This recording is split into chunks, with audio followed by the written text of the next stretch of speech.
عمر سے فرمایا عمر تیرے زمانے میں ایک شخص آئے گا، اس کا نام ہوگا اویس، اس کا قبیلہ ہوگا مراد، اس کی شاخ ہوگی کرن، اس کا رنگ ہوگا کالا، قد ہوگا درمیانہ، اور ایک سفید نشان اس کے جسم پر ہوگا۔ جب وہ آئے تو تم اس سے دعا کرانا، علی تو بھی کرانا، عمر تو بھی کرانا، اور میں قسم کھا کے کہتا ہوں کہ اویس جیسوں سے دنیا بھر جائے تو عمر اور علی کے ایک بدن کے بال کے برابر نہیں، لیکن اس کے ذریعے سے ایک پیغام آگے پہنچانا تھا۔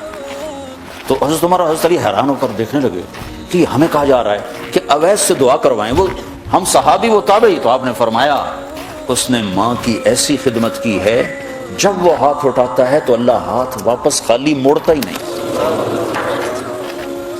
یہ پیغام پہنچانا تھا کہ ماں باپ کے آگے جھکو۔ جس دیش میں آپ رہتے ہیں یہاں کام کی رفتار بہت تیز ہے، ماں باپ اگر موجود ہیں تو کم ہی کچھ نصیبوں والے ہیں جن کو کچھ اولاد کی خدمت ملتی ہے، ورنہ دیواروں کے ساتھ ہی زندگی گزر رہی ہوتی ہے۔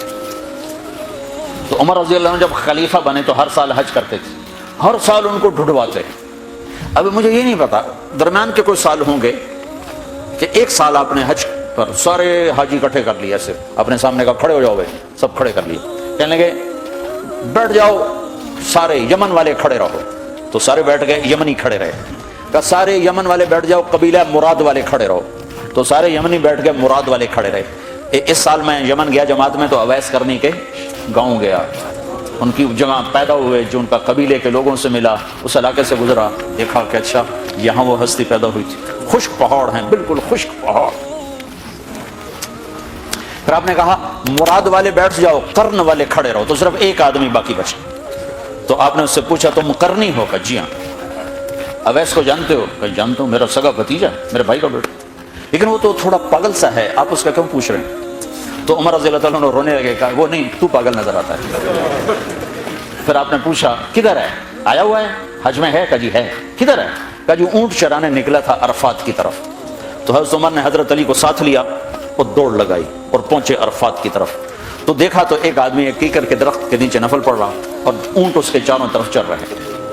تو یہ دونوں حضرات بیٹھ گئے، تو انہوں نے اویس نے محسوس کیا کچھ آ گئے لوگ، تو انہوں نے نماز مختصر کر دی، سلام پھیرا۔ تو حضرت عمر نے پوچھا کون ہو بھائی؟ کہا جی مزدور ہوں۔ کہ تیرا نام کیا ہے؟ کہا جی اللہ کا بندہ۔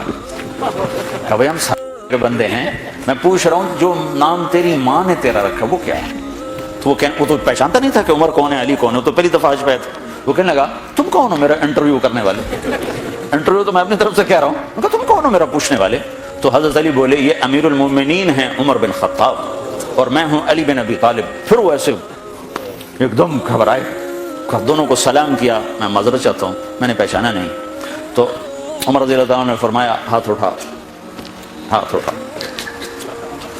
برمنگھم والوں کو پیغام پہنچے کہ ماں کی خدمت کیسے کی جاتی، کہ عمر جیسا ہاتھ اٹھوا رہا ہے، علی جیسا، علی جیسا۔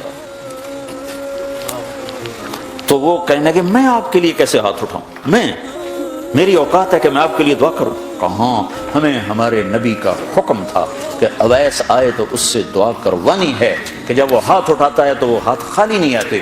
کس وجہ سے؟ تہجد، جہاد، تبلیغ، ذکر، تلاوت، تسبیح، حج، عمرے، نمازیں، روزے، ذکر، تلاوت۔ کس وجہ سے؟ نہیں، ان میں سے ایک وجہ بھی نہیں، ماں کی خدمت کی وجہ سے۔ پھر ایک اور جگہ آپ نے فرمایا کہ لوگ جب جنت میں چلیں گے تو اویس بھی چلے گا، جب جنت کے دروازے پر پہنچے گے تو اللہ تعالیٰ فرمائیں گے اویس کو روک لو، باقی کو جانے دو۔ تو اویس گھبرا جائیں گے، کہیں گے یا اللہ مجھے کیوں روک لیا ہے؟ تو اللہ تعالیٰ فرمائیں گے ٹھہر جاؤ، جانے دو ان کو۔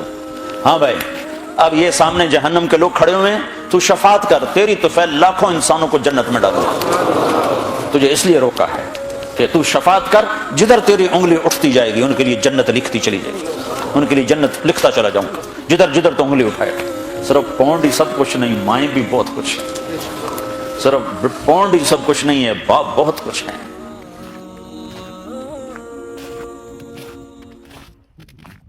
اس نے دومره محنت او د دومره کار دومره تفصیل مخ لرالی خپل ځان لري مستقل مجلس دی